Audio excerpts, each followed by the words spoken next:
Nolan Arenado, a name that's been thrown around so much over this offseason. Is he actually going to get traded? And if so, could it be to the Boston Red Sox? Tune into this Locked On Red Sox, Locked On Cardinals crossover for more.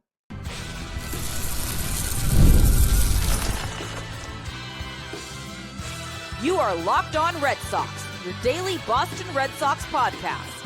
Part of the Locked On Podcast Network, your team every day. Hello and welcome to this crossover episode of Locked On Red Sox and Locked On Cardinals, where we here are wishing we both were at spring training as we speak, because the weather looks absolutely beautiful down there, nice and sunny, while I am looking at snow outside my house currently. So if you are in New England, you can 100% relate to me in that regard. So I am here with JD Hafron, host of Locked On Cardinals, where we're going to talk about a lot of different things related to the Red Sox, Nolan Arenado, Chaim Bloom, lots of buzz going on this offseason. JD, how are you doing today? I'm in the same boat you are, Gabby. Looking out my window, we got snow, we got cold. It's miserable, and I've seen a lot of other media members that I'm sure you're familiar with too. They're all down there enjoying the sun of spring training, and it's annoying. It's annoying that we have to be the tough people still in the cities where our teams actually play. But it is what it is, and I'm excited to finally get a chance to talk with you about what's going on between our two teams, who apparently are just flirting with each other right now when it comes to trades. Yeah, it's always interesting because you look at the recent history between the Red Sox and the Cardinals, and there's definitely some connections there, of course, with the obvious them facing each other twice in the World Series in the 2000s here, which is something that I want to touch on a little bit later here. But do we have to, Gabby, talk about those? I mean, they didn't work out so well for my side. Of course, we have to talk about those because all of my listeners would love to relive those experiences.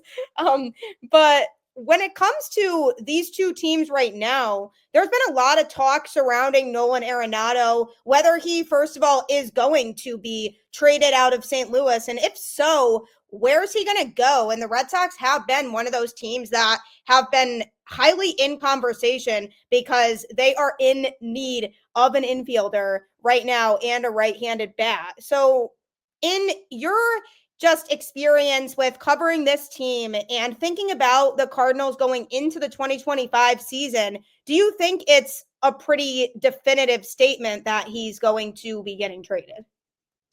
Well, our president of baseball operations, John Mozeliak, has repeatedly said that is the number one priority. He even had the statement where he was like, trading Nolan Arenado is our number one priority, our number two priority, and our number three priority. He did that at what we call the winter warm-up, where, the fans and the players and the team get together. And it's something that has just dragged on throughout this entire offseason. And it feels like it's almost to the point of no return, so the whole point of this offseason is to get rid of this guy, right? And then so far it hasn't happened. And here we are a week away from the position players reporting, and he's still on this team. There's been a lot of factors as to why he hasn't been moved yet. They did have a deal in place with the Houston Astros, but Nolan Arenado's got a no trade clause, and he vetoed that. We don't have an exact reason why he said no to that. We assumed that it was more because there were other places that he was more interested in playing in. He had given a list to the Cardinals saying, this is the cities and teams that I'd be interested in actually playing for. And it's been an interesting situation because it's where nobody's mad at each other. It's not like no one's upset with the Cardinals. The Cardinals are like, oh my gosh, you're a terrible person. Let's get you out of town. Everybody's very much happy with each other. They just understand the business side of it, that, the Cardinals are going in this direction right now. There's not a guarantee that they're going to be playing for a championship. At least they're not planning on it in the near future, where, Arenado's at the point of his career where I'd like to get a ring. I'd like to go play somewhere that I have a legit chance to win a championship. And the Boston Red Sox are one of those teams that has popped up that seems like it makes a lot of sense for Nolan Arenado. It's he obviously he wanted to come to St. Louis when he left Colorado and got traded. He wanted to be in St. Louis because of tradition, and he's very much just a baseball nerd about that kind of stuff. He wanted to be somewhere that wants to win, is trying to do everything they can to win. And for the first few years with the Cardinals, that was what was going on.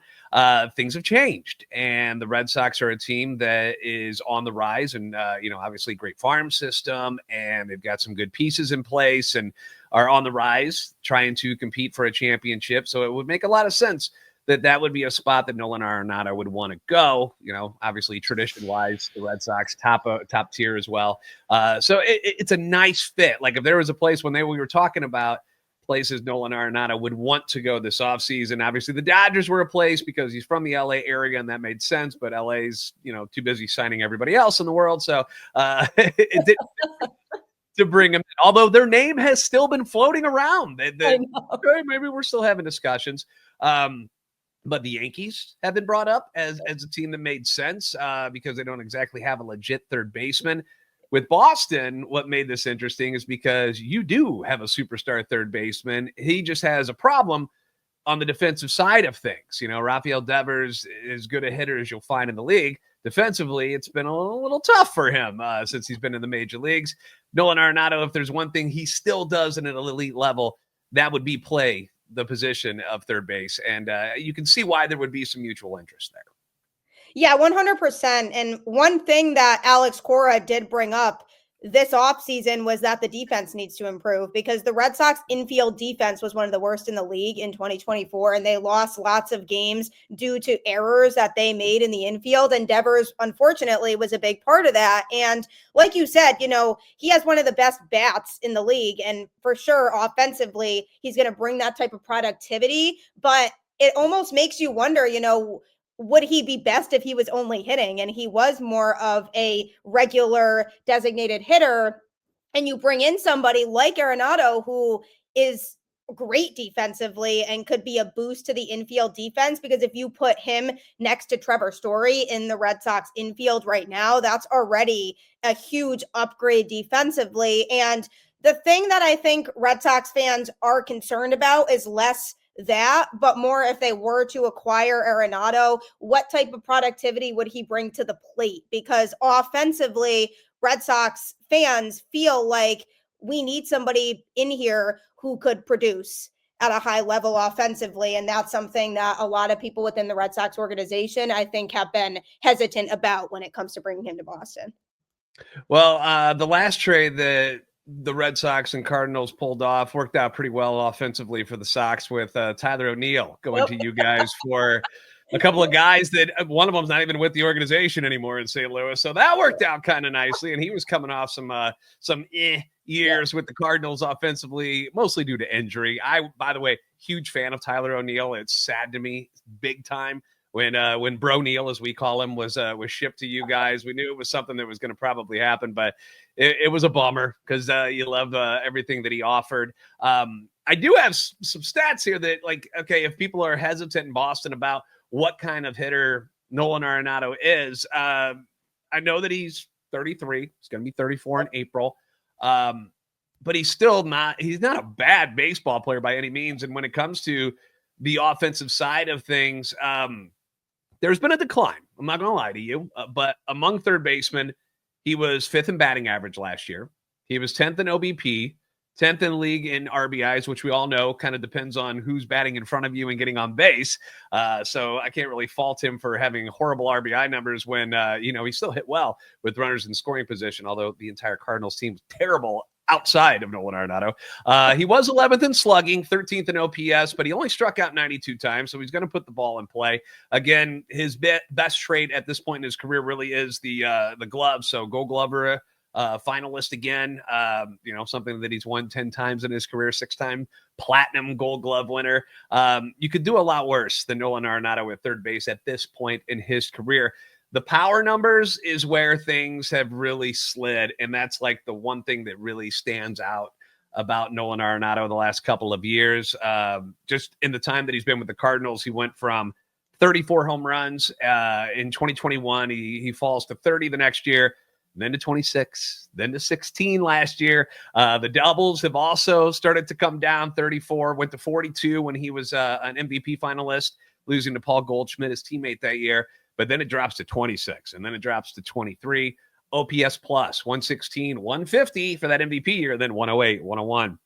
One of the things that we picked up on is he's not getting the ball in the air anymore. Like, that seems to be a problem too. The fly ball rate, 32.7 down to 29 to 25.7 to 23.5. Obviously, that means your ground ball rate's going to go up. 31, 30, 38, 39 is where we're at now. I tend to give Nolan the benefit of the doubt in some stuff because I find watching every game where pitchers just aren't throwing him the same. They're just throwing him away. He's a pull hitter. He always has been.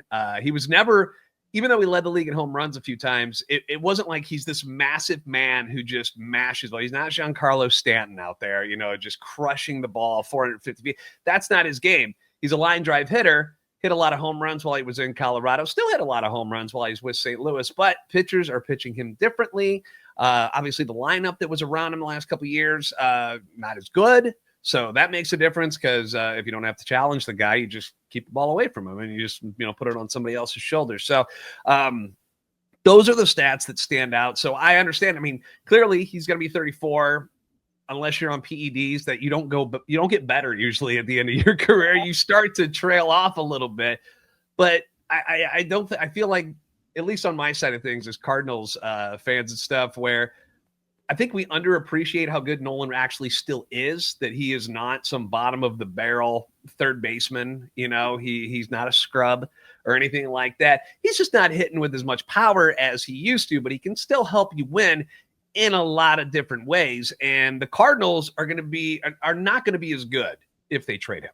Okay. I'll put that out there. I don't care who you're bringing, what young guy, Nolan Gorman, whoever it is, they're not going to be a better team without Nolan Arenado. So I would think the Boston Red Sox, teaming him back up with his boy Trevor Story, got the whole Rockies left side of the infield there for you guys, teaming him up there and putting him in a place where the lineup is much better. The ballpark certainly we would think would help a little bit. I mean, it helped Tyler O'Neill. He looked better there. It's a better hitter's ballpark than it is at Busch Stadium in St. Louis. So you would think his numbers would go better. And let's be honest, a change of scenery might do him some good and rejuvenate what has basically been a Hall of Fame career until like the last year, where you're just kind of like, well, he's not quite as good. But I feel like it would help Boston, to be honest with you. So if I was a Red Sox fan, I would kind of be excited to have something like that. Now, do you want him over Alex Bregman? Would you rather pay what Alex Bregman's asking for, or do you want to still pay what Nolan Arenado has to make? That's a question financial wise that you'd have to answer. Yeah, and I think that's another big thing that has been talked about this offseason with the Red Sox is there's no question that they need to add somebody to the lineup, and preferably it should be a veteran, which is another thing I think that is being overlooked a little bit here, is the fact that, yes, Arenado is on the older side, but with a young lineup that the Red Sox have right now, bringing in that veteran presence that he could bring could help the team tremendously with the growth process of some of the younger guys on this team, and that's something that I think isn't really being talked about as much. So whether you bring in him or you bring in Bregman, you get that veteran presence among a lot of young players on this roster. And when it comes to the Red Sox lately, they've been hesitant when it comes to spending a lot of free agent money over the last few seasons. So it really does make me feel like they would lean more towards a trade for Arenado than wanting to pay Bregman, especially because it seems like he wants 5 or 6 years as of right now. And the Red Sox have made it clear they don't want to go that long. So unless he's willing to take a shorter term deal, I think that they would lean towards trading for Arenado. My sense around the Red Sox right now is that they are waiting on Bregman to see what he decides. And if they do miss out on Bregman, then they would execute this trade or at least put it in action sooner. And I think that could be part of the reason why he hasn't been traded yet, is because similar to the Red Sox, there could be other teams in the mix there too that are waiting on Bregman to see what he decides. And then I think we see Arenado moved at that point. Yeah, I couldn't agree more. It's almost, and I hate to use this term because it's so negative, but the Cardinals have almost felt like they've been held hostage by the Alex Bregman situation because, that's exactly what I think is happening too. It's had a huge impact on what's happening with Nolan Arenado because if your number one option is Bregman, which it could be for a lot of these teams, you're not going to make a move until he's out of the picture, until he decides what the hell he wants to do. Why it's taking so long, I don't know. I really don't know. Like, he's gotten offers from teams that we've heard about this. Detroit's made him a massive offer. Houston said, hey, here you go. You want to come back where you've played your whole career? We got you. But they tried to move on with the Christian Walker stuff and Isaac Paredes deals. And it's like, I don't know what he's waiting for at this point. I don't know if it's like one more year. Like, we don't know. We don't know what the negotiation process is between him and his agent and what these teams and what he's asking for. But yeah, it's something that it's like that domino effect where like you're waiting for that to happen. And then the other teams can fall back and go, okay, number two option was Nolan. And it's kind of the thing that, the Cardinals fans have, they're running out of patience for this. And they're like, why can't they just get a deal done? And this is why. Like, this is exactly why. Because after Bregman signs, the Arenado, the people who will want Arenado, it'll be more of a competition. And maybe the Cardinals are thinking they can get a better deal from somebody if there's competition to come get them. And I think that's why they're waiting on this. And unfortunately, it continues to drag. Yeah, it absolutely does. And I think people are starting to get frustrated with the process. But one man who could be heavily involved in this whole process with negotiating with the Boston Red Sox is Chaim Bloom, a man who is very familiar with the Red Sox and their farm system. So coming up, we're going to be discussing him and what he can bring to the Cardinals organization.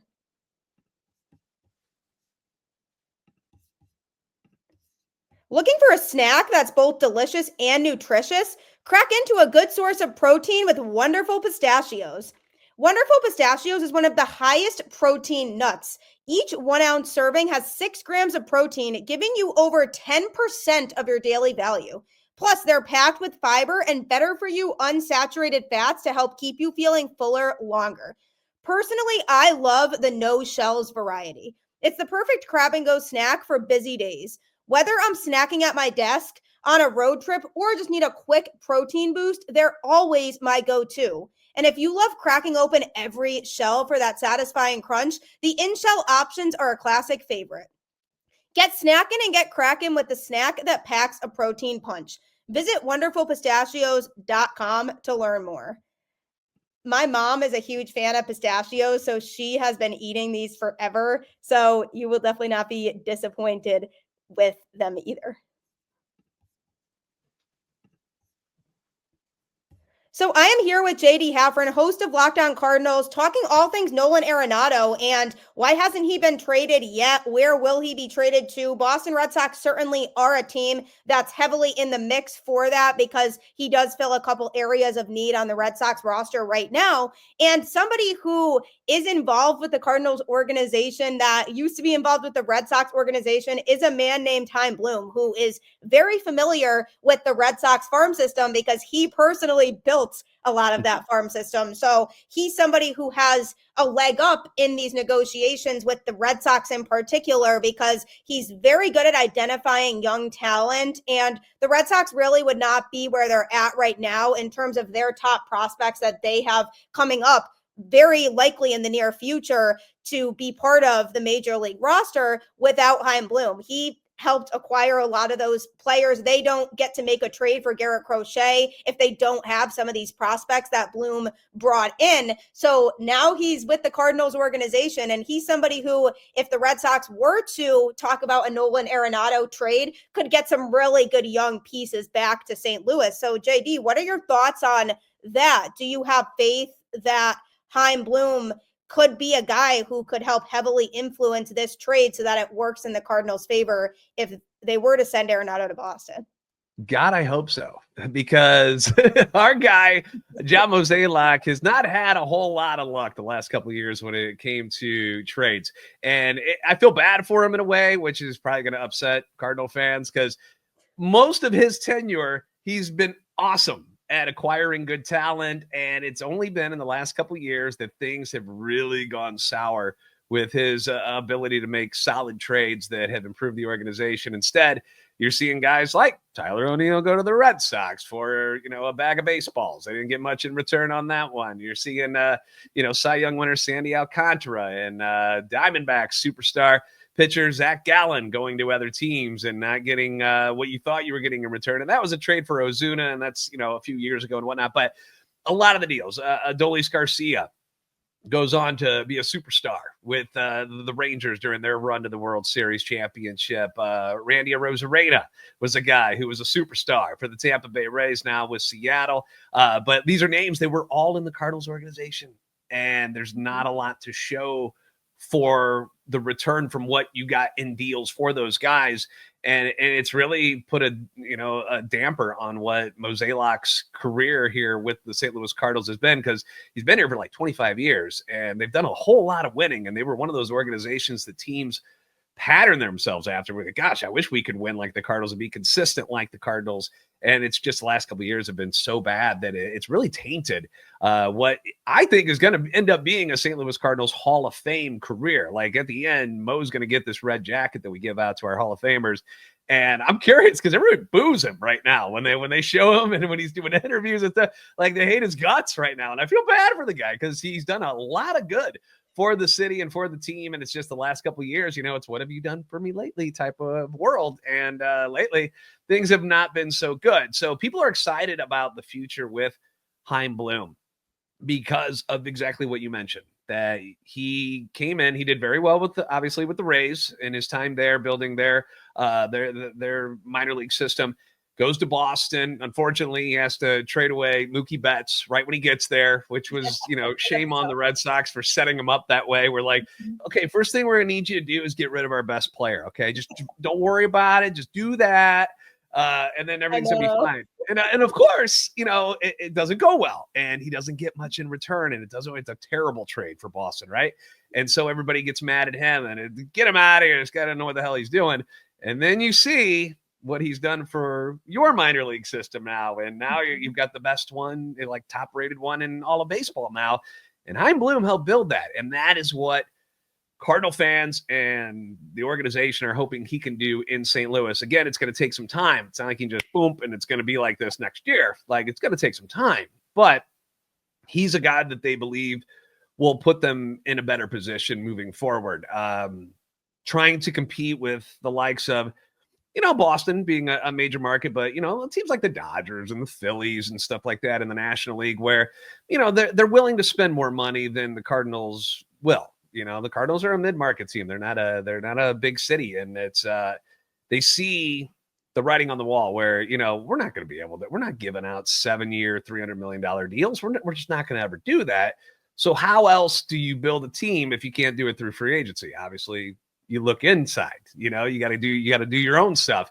And the Cardinals had fallen behind the rest of the league, very far behind, to be honest with you, when it came to having the proper instruction and having the up-to-date type of equipment and stuff. Like it was like, caveman era when it came to what they were offering. And you would hear this when other guys would come in from other organizations, like, you guys don't have this yet. You don't have this. You don't have that.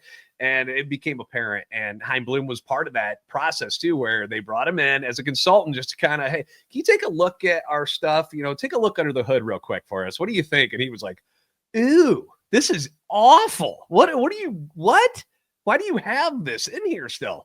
And so it's going to take time, but that is how the Cardinals are planning to compete in the future, where instead of spending the money that it'll cost to nab a guy like a Trey Turner or something like that in free agency, we're going to build our own Trey Turner. We're going to do that. And that's how we plan to compete moving forward without letting the salaries get a little too out of control as far as like what the Cardinals are willing to spend. So we are very excited about Chaim Bloom. What is the feeling about him in Boston still? Like when they look back on his time, do they still look at it as being a mess the way it seemed like when he left? Or is everybody kind of like, I guess he did all right?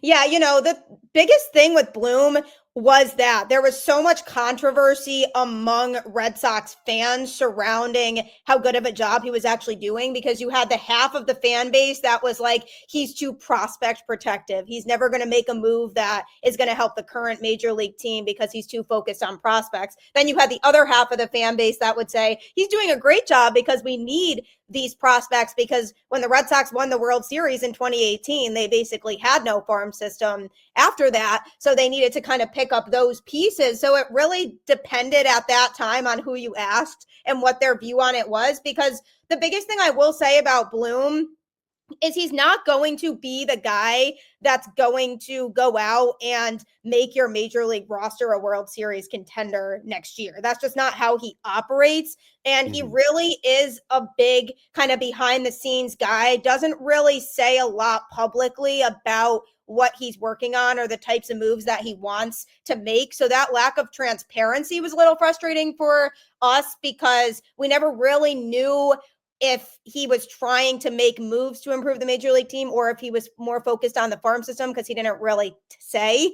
Whereas now they have a guy in Craig Breslow who's a little bit more direct in terms of what direction he wants to go in, and coming out and saying, you know, our goal is to win the division. This is what we're going to do. So I think that path's a little bit more clear. And when it comes to Bloom now, and people are looking back on his tenure, I think a lot of people's views changed after the Red Sox were able to acquire Garrett Crochet and learned that a lot of other teams that were in the mix for him couldn't put together the type of package that the Red Sox could. And then people came to this realization of, oh, we have this package that we could put together because we had Bloom here who got us those types of pieces. So he's more of a long-term type of effect guy. You won't see what he's really doing for the organization immediately, but if you give it like a year or two, you'll start to see your farm system escalate on the chart of talented prospects and having the most talent that could come up and be major league ready. He's definitely very good at identifying that talent at the younger levels for guys who are in the minors. I just worry a little bit about, does he have that ability when the team is ready to compete to make the definitive moves to add to the major league roster, because that was something he didn't really get a chance to do in Boston because they let go of him right at a time where they claimed they were ready to start competing again. And they didn't really feel like he was the guy to handle that and be able to put them in contention again. So that's the big thing with him that I'm interested in seeing with you guys is he the guy who can, once you do get into that point of being ready to contend again, can he be the guy that is bold enough to make those types of moves to improve your major league roster? Is he okay with giving up prospects who may be valuable to get guys to that part of the team that's going to win you championships? That's the biggest thing for me that I'm looking at. But in terms of his ability to build up your farm system, I think Red Sox fans now know and understand that he did that part of the job very well. Yeah, it's very interesting because for years, Cardinal fans have kind of said this about Mozeliak, is that he overvalues his prospects. And the way you mentioned, maybe Chaim Bloom does, where it's like, well, we think this guy is going to be really, really good. And again, until recently, he wasn't so bad at that. But we've seen some names that haven't panned out. Guys like Dylan Carlson, who he compared as like, oh, he's an Albert Pujols type of prospect. And we're like, whoa, this guy's gonna be great. And now he's maybe gonna be on the Orioles roster. Like, it just didn't work out, which happens with prospects. It does. I mean, it's hard to predict these guys. But yeah, that's gonna be interesting. So, do you think? Because I'm just curious about this guy a lot, is like, do you think if, because he was very successful with Tampa Bay in his role there, obviously he wasn't in charge of the whole shebang, but do you think, being that it was the Boston Red Sox, where it's like, and it's that the way that there's not a lot of patience in big cities, let's be honest. Do you think he might be a better GM type of person in a city like St. Louis, which is Midwest, a little more laid back, a little chill about things, where in Boston it was like, now, and we're here, we can kind of we're like, all right, well, we kind of understand, like, we're a little more sympathetic to what they're trying to pull off here. Do you think this would be a better spot for him? Do you think maybe that had anything to do with his lack of success with the Red Sox?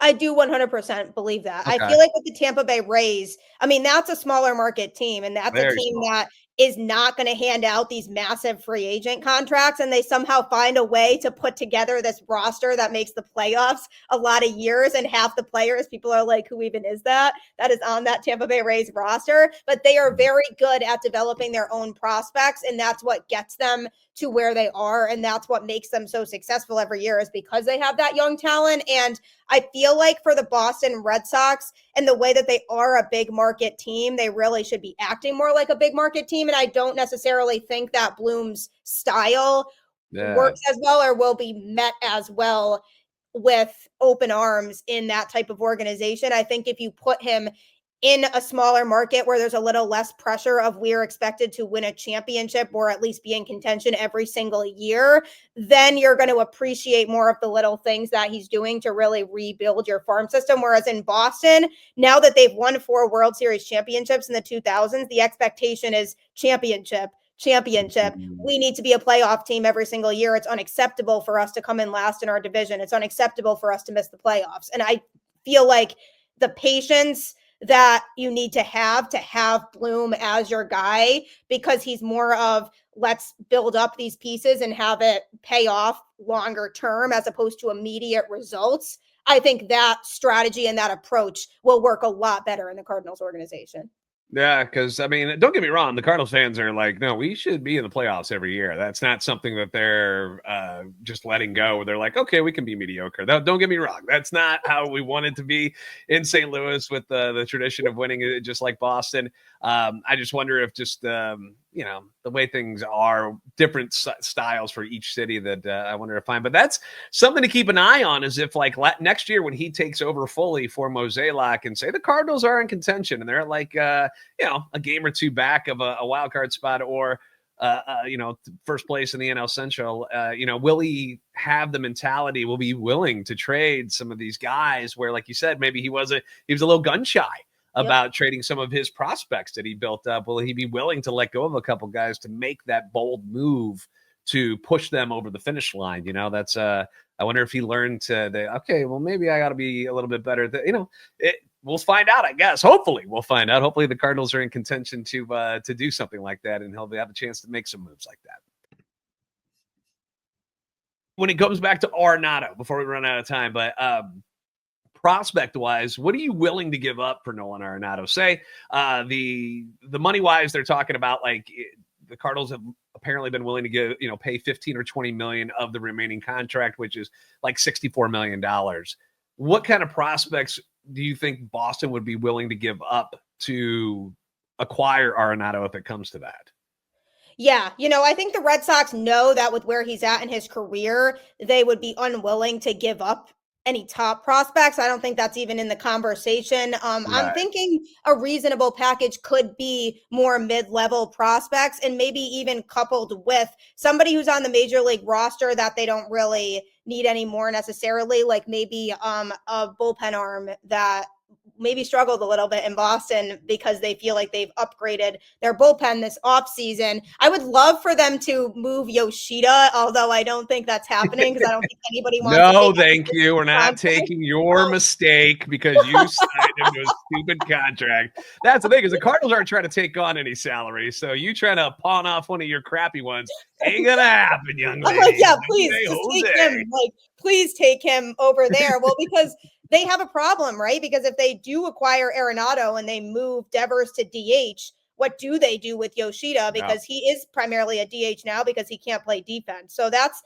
the interesting thing with this, is I think if they target prospects that are mid-level prospects within the Red Sox organization, because the thing about the Red Sox mid-level prospects are their mid-level prospects are still talented because of how deep their farm system is. So I think in that regard, we could give up a couple of those mid-level guys who may be better than some other teams' mid-level guys and still be able to feel like our farm system is in good shape and the Cardinals are getting some good talent in return. All right, so let me mark it. So okay, no Roman Anthony. You're saying I can't. Correct. I cannot have him. Okay, he's off limits. We'll cross Christian him Campbell, off the off list. limits. Marcelo Meyer, off limits.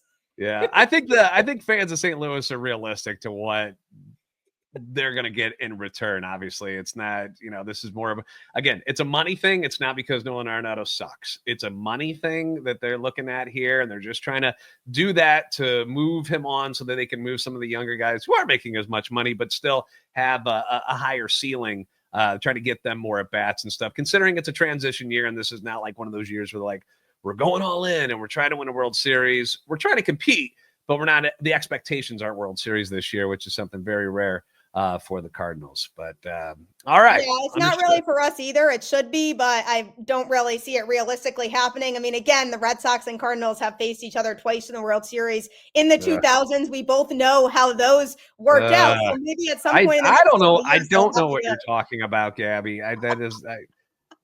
No idea. I forget those years. How did those end up anyway? That not good for us, I guess. Maybe you should ask some of the Red Sox listeners listening to this how that turned out. But maybe we'll get another Red Sox. Who pitches to David Ortiz over and over and over? Who does that? Gosh, that was so annoying. I know that 2004 season year, that Cardinals team was awesome. So much better than the Boston team. Like, it just annoyed me. Might be the greatest Cardinal team not to win a World Series that year when they had all those guys. Like, that was nuts. That team was I've ridiculous. never been more disappointed in a team. And then the year where Ortiz hit like 900 in the series, that's your fault, St. Louis. Like, whoever told you to just keep throwing to this guy is ridiculous and stupid, and I hope he's no longer with this franchise. No, I mean, I love David Ortiz, my favorite Red Sox player ever. I mean, that whole run from in that 2004 season was just so special from, the Red Sox just catching fire at the right time. I still don't know how they won it all. And the 2013 team just had no business being in the World Series, the Red Sox that year. But, you have David Ortiz on the team, you have a shot. And that's what we all learned. So, yeah, well, I mean, we feel you, man, because that 2011 year, the Cardinals barely sneak into the playoffs. The Braves have that 10-game collapse. And then we have these miracle home runs from David Freese. And that team had no business, not even close to being the best team in baseball that year. But like you said, Boston got hot that year at the right time. And so did the Cardinals. And that's how it worked out. Unfortunately, I feel like that's how some of these teams are trying to build their franchise. Well, let's just get in and see what happens instead of trying to, dominate, which is very upsetting to fans to hear that. But the proof is in the pudding, man. It's worked before. So it's just tough reality for some of the fans who are like, go get everybody be like the Dodgers. What is this? And it's not feasible. It's not the way it's going to work out. No, yeah, it's so true. But maybe we'll get the Red Sox Cardinals World Series again another time here in the next few years, because obviously that tends to work out in our favor. So I would like to hopefully see that happen. But this was so much fun. Thanks for hopping on here with me. You can follow both Locked On Red Sox and Locked On Cardinals on any podcast platform. We are here Monday through Friday covering all things now with spring training and opening day approaching. So be sure to hit that subscribe button on both of these shows. Everyone, take care as always. And last thing I, of course, have to add is go Red Sox.